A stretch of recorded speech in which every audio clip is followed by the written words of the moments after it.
Domaniko, dělaniko, dneska ražničí nebo špízy, říkejte tomu jak chcete.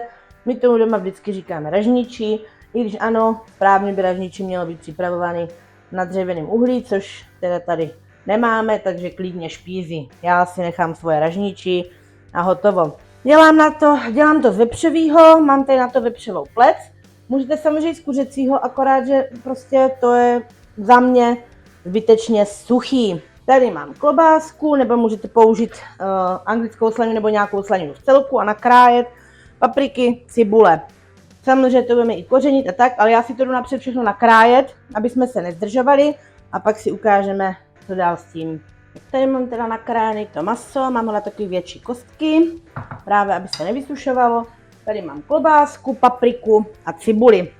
Maso je samozřejmě potřeba ochutit, takže osolím, promíchnu, protože té soli to samozřejmě bude chtít víc. A pepř. Můžete samozřejmě přidat jakýkoliv koření, který máte rádi. Třeba grilovací nějaký, ale bez soli, jo? Protože osolený máme a tam v těch jsou různé sračky.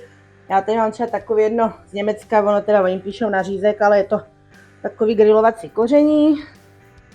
Takže já si ho trochu dám, promíchám a jdeme napichovat. Začínám cibulí, protože tam mě ten spodek trošku podrží, vždycky mám víc těch plátků, jak kdyby. Kdybyste to dělali na grilu, tak je dobrý tu špejlu ještě předtím namočit. A nebo můžete použít samozřejmě ty kovový. Já tady mám jich málo a dneska toho dělám dost. No a takhle střídám cibule, maso, paprika, klobása. Cibule, maso, paprika, klobása, cibule, maso, paprika, klobása a takhle jedu do kolečka. Cibule, maso, paprika, klobása, cibule, maso, paprika, klobása. Takhle si napíchám všechny ty špízy a dávám je rovnou na plech. Tím vás nebudu zdržovat, dodělám si to a pak si ukážeme zase jak dál. No a jak to mám všechno krásně napíchaný, tady ty poslední dva mám bez papriky, protože můj syn nemá rád tepelně upravenou papriku, takže mu k tomu zakorím syrovou.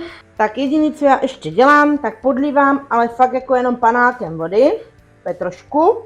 Není potřeba, aby nám to plavalo a zakrývám to alobalem. Jde to do trouby na 130-140 stupňů, zakrytý alobalem nebo druhým pekáčem kolem hodinky. Pak pořád ještě zakrytý zvednu na 160, na čtvrt hodiny a pak posledních 10 minut jenom pro barvu a ukážeme si, jak to bude vypadat. Tak po pečení v alobalu na tu nižší i vyšší teplotu je potřeba teda ten alobal oddělat. Tímto způsobem je to maso krásně měkký a šťavnatý. A teďka už ho dáme jenom pro barvu, 200 stupňů, asi 10 minut. Můžeme jít na to a budeme servírovat. Tak já už jsem teda 2 porce naložila a teď teda to jdeme naservírovat. Takhle to teda mám dopečený. Víte, pustilo to i dost šťávy a jdeme na to. Já si to vždycky pak takhle přepůlím, protože nechci mít to tak, aby mě to trčelo. Takže krásný šťavnatý maso, skvělá chuť a já vám přeju dobrou chuť.